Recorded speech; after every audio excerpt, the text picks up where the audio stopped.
everyone. I'm Anjali Gupta, Assistant Professor in RK College of Pharmacy, Prayagraj. Today I will discuss about chemotherapy of microbial disease. First of all हम chemotherapy का means जानेंगे कि chemotherapy क्या है। Chemotherapy का use आज के समय में हम कैंसर ट्रीटमेंट के लिए यूज़ करते हैं। जो कैंसर में ट्रीटमेंट दिया जाता है केमिकल के थ्रू, वो आपकी कीमोथेरेपी कहलाती है। लेकिन अगर हिस्टोरिकल वे में देखा जाए तो कीमोथेरेपी का मीन्स था ब्रॉडर। यहाँ पे हम जो डिजीज़ के अगेंस्ट एंटीबायोटिक्स यूज़ कर रहे हैं, उसके बारे में स्टडी कर रहे हैं, तो वो एंटीबायोटिक से कोरिलेट करके बताया गया है कि कीमोथेरेपी का मीन्स है ब्रॉडर। आपकी दो टाइप के एंटीबायोटिक्स होती है, एक ब्रॉड स्पेक्ट्रम एंटीबायोटिक्स, दूसरी होती है narrow spectrum antibiotics. Broad spectrum antibiotics वो एंटीबायोटिक्स होती हैं जो most of the variety of microbes को किल कर देते हैं या उनके ग्रोथ को इनहिबिट कर देते हैं, वो होती हैं आपके ब्रॉड स्पेक्ट्रम एंटीबायोटिक्स। एक होती है नैरो स्पेक्ट्रम एंटीबायोटिक्स वो एंटीबायोटिक्स होते हैं जो स्पेसिफिक टाइप ऑफ बैक्टीरिया को या माइक्रोब्स को किल करते हैं, वो आपकी नैरो स्पेक्ट्रम एंटीबायोटिक्स होते हैं। अब बात करते हैं माइक्रोबियल की। माइक्रोब्स की वजह से जो डिजीज़ हो रही है वो माइक्रोबियल डिजीज़ कहलाती है। माइक्रोब्स क्या, वो जीव जो आपको नेकेड आई से नहीं दिखते हैं, आपको हेल्प लेनी पड़ती है माइक्रोस्कोप की, वो है आपके माइक्रोबियल एजेंट या फिर माइक्रोबियल थिंग। ओके, दूसरी बात, अब कीमोथेरेपी को दूसरे वे में अगर देखा जाए तो वो केमिकल जिसके थ्रू हम किसी डिजीज़ को ट्रीटमेंट करते हैं, वो एजेंट जो किसी स्पेसिफिक एनिमल को किल करने के लिए या उसके बैक्टीरियल के ग्रोथ को इनहिबिट करने के लिए यूज़ होती हैं, वो आपकी कीमोथेरेपी कहलाती है। तो फर्स्ट क्लास एंटीबायोटिक्स में हम पढ़ेंगे सल्फोनामाइड्स की। सल्फोनामाइड्स ड्रग को हम सल्फा ड्रग्स भी कह सकते हैं। ये आपकी जो एंटीबैक्टीरियल सल्फोनामाइड्स होती हैं, ये बेसिकली क्या होती हैं, बैक्टीरियोस्टैटिक्स होती हैं। अब बैक्टीरियोस्टैटिक और बैक्टीरियोलाइटिक दो तरीके की एंटीबायोटिक्स यहाँ पे होती हैं। बैक्टीरियोस्टैटिक्स वो जो आपके बैक्टीरिया के ग्रोथ को रोक देते हैं, स्पेसिफिक उसके ग्रोथ को रोक देते हैं, वो बैक्टीरियोस्टैटिक। और बैक्टीरियोलाइटिक वो एंटीबायोटिक्स हैं जो माइक्रोब्स के या बैक्टीरिया को ही ऑल ओवर किल कर देती हैं, उसे डिस्ट्रॉय कर देती हैं, इसके जेनेटिक मटेरियल को डिस्ट्रॉय कर देती हैं, वो बैक्टीरियोलाइटिक होते हैं। और आपका यहाँ सल्फोनामाइड्स कौन सी है ड्रग है, बैक्टीरियोस्टैटिक, दैट मीन्स ये बैक्टीरिया की ग्रोथ को रोक देती है। अब इसके क्लासिफिकेशन की बात करें तो शॉर्ट एक्टिंग 4 to 8 आवर्स जो वर्क करती है वो है sulfadiazine. Intermediate acting 8 to 12 hours sulfamoxole and sulfamethoxazole. Long acting 7 days के लिए sulfadoxine and sulfamethopyrazine. Specific purpose of sulfonamide, जैसे आई के लिए या फिर बर्न के केस में जो एंटीबायोटिक्स यूज़ हो रही हैं वो है सल्फास्टामाइड या सल्फासालाजीन एंड मैफिनाइड। अब हम बात करते हैं मैकेनिज्म ऑफ एक्शन की सल्फा कैटेगरी की जो ड्रग हैं, सल्फोनामाइड्स की जो कैटेगरी की ड्रग हैं, वो कैसे वर्क करती हैं, उनका बॉडी में कैसे फंक्शन होता है, बॉडी में जाके ये बैक्टीरिया के साथ क्या करती हैं। ठीक है, बेसिकली मैकेनिज्म ऑफ एक्शन में हम ये पढ़ेंगे। यहाँ पे है pteridine plus PABA para amino benzoic acid and glutamic acid.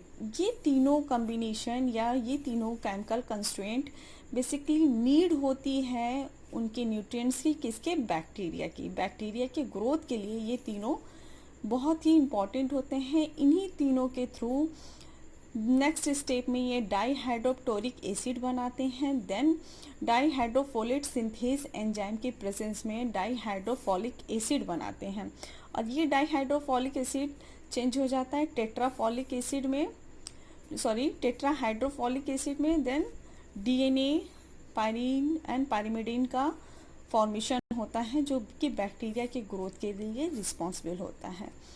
अब सल्फोनामाइड का बेसिकली स्ट्रक्चर क्या होता है, वो सेम एज पाबा की तरह होता है, पैरा अमाइनो बेंजीक एसिड की तरह होता है, जो कि बैक्टीरिया के अंदर ही प्रेजेंट होता है।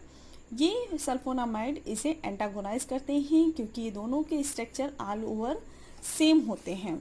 यहाँ पे स्ट्रक्चर आप देख सकते हैं, यहाँ पे बेंजीन रिंग सेम है दोनों में। ये सल्फोनामाइड का स्ट्रक्चर है, ये पैरा अमाइनो बेंजोइक एसिड का है। बेंजीन रिंग सेम है, यहाँ पे अमाइड ग्रुप भी सेम है। देन यहाँ पे क्या है, कार्बोक्सिलिक एसिड ग्रुप है और यहाँ पे सल्फोनामाइड ग्रुप है, बस यहाँ पे चेंज है, ऑल ओवर दोनों सेम है। अब क्या होता है कि सल्फोनामाइड्स पाबा को सब्स्टिट्यूट कर देता है, पाबा को नहीं बाइंड होने देता है, सल्फोनामाइड जाके बाइंड हो जाता है, जिसकी वजह से इसके सीक्वेंस में चेंज आ जाते हैं। जब इसके सीक्वेंस में चेंज हो जाएंगे तो डाईहाइड्रोक्लोरिक एसिड नेक्स्ट स्टेप में नहीं बनेगा, डाईहाइड्रोक्लोरिक एसिड से डाईहाइड्रोफॉलिक एसिड नहीं बनेगा, देन टेट्राहाइड्रोफॉलिक एसिड THF का फॉर्मेशन नहीं होगा, जिससे कि बैक्टीरिया की डीएनए या पायरीडीन या पायरीमिडीन बन सके। तो इस तरीके से बैक्टीरिया की ग्रोथ को रोका जा रहा है with the help of sulfonamide. Next point, pharmacokinetic. Basically हमें पता है कि फार्माकोकाइनेटिक में हम ADME पढ़ते हैं, एब्जॉर्प्शन, किसी भी ड्रग का absorption, distribution, metabolism and excretion. कैसे ब्लड आपके बॉडी में जाके एब्जॉर्ब हो रही है, कैसे किसी ड्रग का डिस्ट्रीब्यूशन हो रहा है, कैसे मेटाबॉलिज्म हो रहा है और कैसे एक्सक्रीशन हो रहा है। तो रूट ऑफ एडमिनिस्ट्रेशन ओरल, अगर ओरली दिया जाए तो वेल एब्जॉर्ब हो जाती है और आपके GIT ट्रैक में, फ्रॉम GIT ट्रैक में। इसका डिस्ट्रीब्यूशन सेरेब्रोस्पाइनल फ्लूइड में अच्छा है और प्लेसेंटा में डिस्ट्रीब्यूट होता है। 20 to 90% ड्रग प्लाज्मा प्रोटीन से बाउंड होती है, प्लाज्मा प्रोटीन आपके फ्लूइड्स में होता है, बॉडी फ्लूइड्स में। इसका मेटाबॉलिज्म लीवर में होता है, एसिटाइलेशन के थ्रू होता है, एक्सक्रीशन बाय किडनी के थ्रू इसका एक्सक्रीशन हो जाता है।